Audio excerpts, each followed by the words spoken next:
The story I want to tell you is about a game that I play. And it's a game that I play at the corner store a few blocks from my house in New Orleans. It's a game I play with a Palestinian man. Now, the neighborhood is on a crossroads of many neighborhoods. So there's a mix of people, black, white, Latino, rich, poor, buy coffee, buy quarts of beer. But this Palestinian man and I play the same game.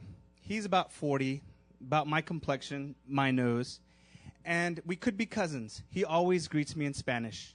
¿Cómo estás? And I usually answer, bien. And our game begins when he then asks me, ¿De dónde eres, güey? Where are you from? Güey marks Mexican. It means dude, but it marks Mexican the way that yonder marks someone from the hills. And in this game that we play, he will then say, yo soy de Mexico. I'm from Mexico, which is what I tell him. And it is a little bit of a lie. Not much of one, like saying you're from Greenville when you're from Spartanburg.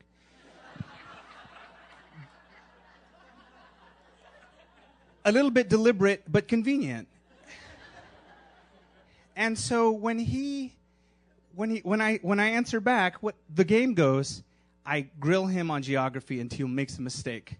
He'll confuse a capital for another state, Charlotte, South Carolina, for example, and that's when I win. And that's the game. See, the game is he wins if he gets me to stop lying. I win if I get him to stop lying. So he might go on the offense and say something like, ¿Eres de Mexico? Are you from Mexico? And sometimes in Arabic, and I have about a sheet's worth of Arabic in me, I will say that I am. And I will say, or sometimes I won't. Sometimes I'll say, Unti Filistini, I am Palestinian. And this will then turn into a game. The last time we played this game, I won. But the time I'm telling you about, he beat me when he said, you must be Israeli. He said this in Spanish. Only an Israeli would know the geography without having the linguistics to back it up. Poquito Árabe.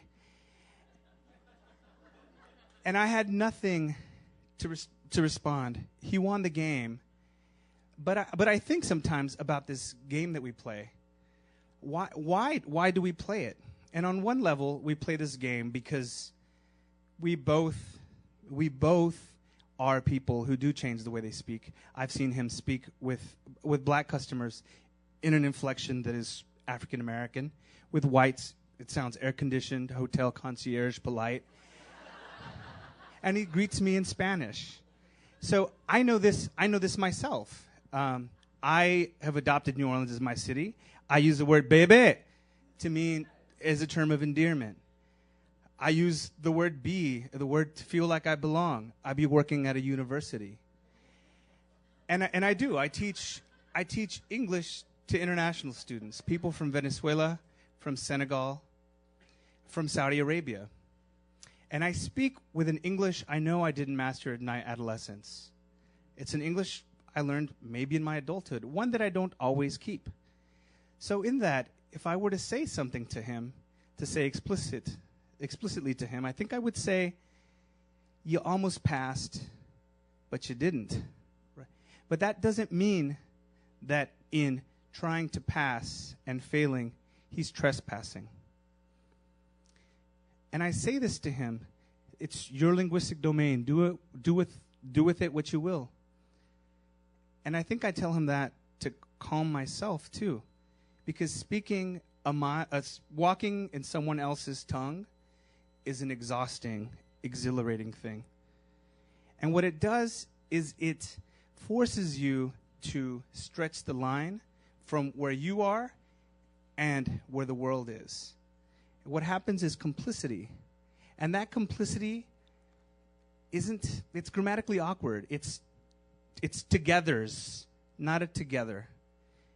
And the vision is visions. Because what your right eye sees, your left eye might not notice. Thank you.